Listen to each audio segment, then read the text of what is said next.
Well, hello once again, YouTube stranger. Bit chillier today, but I think I'll be alright. So I haven't done a book on bike in a while. Heh, books on bikes. I've been reading Dr. Sleep lately by Stephen King, but I have not actually completed the book, but reading it made me think of another book that I'd read about 2.5 years ago. It was the summer of 2014 when I read it. Obviously really well known, Under the Dome. And initially when I started reading Under the Dome, I did not care for it very much at all. And I'll explain in a little bit why. But I was reluctant to continue the book, and then my writing mentor in one of our email exchanges told me that Under the Dome, the expectation should not be that the characters accomplish much, because Under the Dome is essentially a Ship of Fools story. If you're not familiar with the Ship of Fools, the title alone will probably tell you a lot. It is essentially a story, yes, about a ship of fools, a group of people on a boat.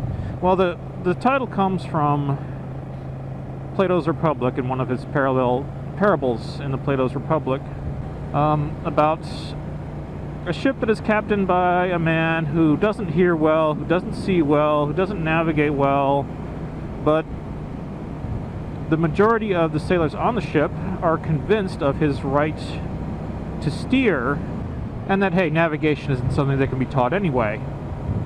These individuals, should they mutiny, will grant themselves, important titles like able seaman and sailor, and anyone who disagrees with them will be rendered a stargazer or a fool or things like that. Trying to be a little more able on these corners today.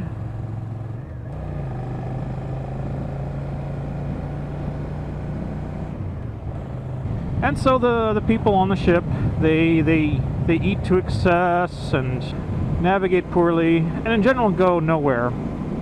Now, obviously, Under the Dome doesn't take place on a ship. It takes place in a small town in Maine called Chester's Mill. But when the dome comes down, the town takes on a ship-like atmosphere, in the sense that they are essentially cut off not just from supplies and just from communication. They're cut off from the law itself. They're placed in a situation where no one on the outside really has any power. And so you got characters like Jim Rennie, Big Jim, as he's called, who uses his newfound power as second selectman. Well, he's already second selectman, but the first selectman is kind of rendered ineffective by the death of his spouse in an airplane accident inside the dome. And much like in the Ship of Fools metaphor, they abuse the medicine, they abuse the propane, they, in general, make a hash out of everything.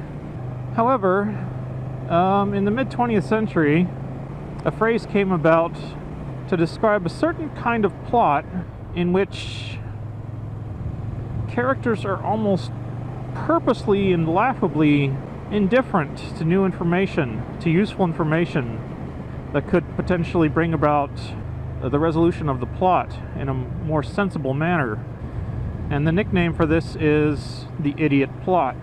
Now, to me, as I explained to my writing mentor at the time, Under the Dome really skirts the edge of an idiot plot.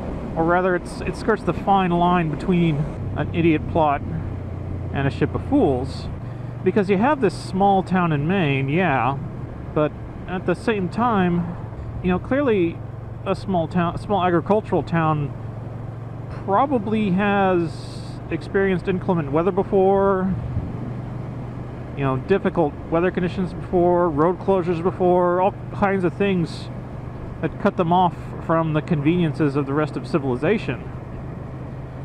And so I'm kind of left scratching my head as I'm reading through this book, going, where are the guys who learned how to hunt?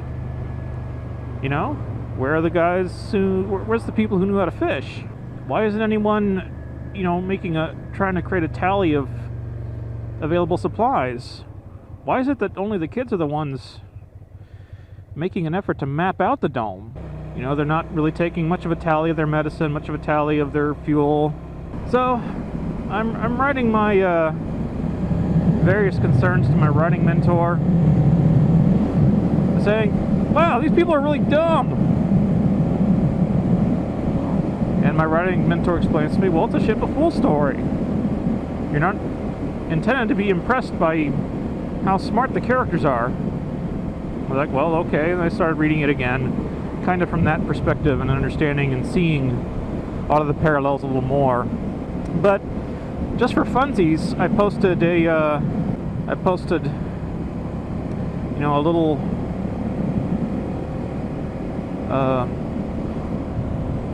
topic on the books subreddit and said, hey, what do y'all think is the difference between a ship of fool story and an idiot plot? To be honest, I did not get a whole lot of responses, but I think the best one is someone who said, a ship of fool story has to be an idiot plot, but an idiot plot is not necessarily a ship of fool story. And I think they're right. This is Bonn, which I actually wanted to reach today.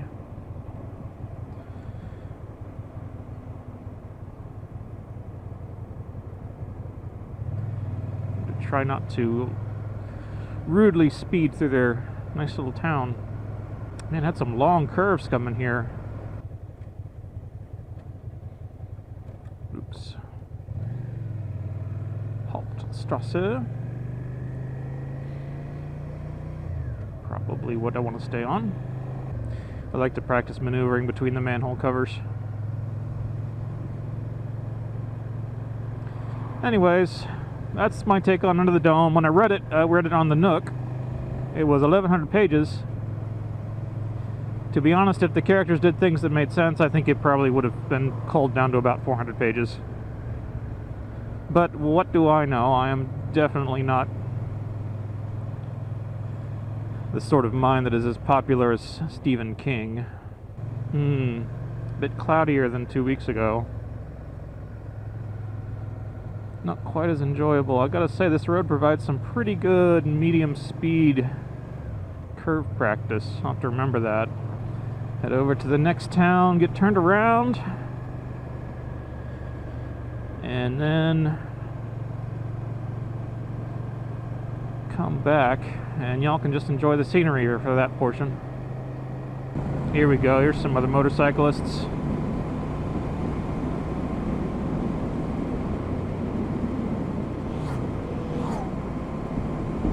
Quiersbach.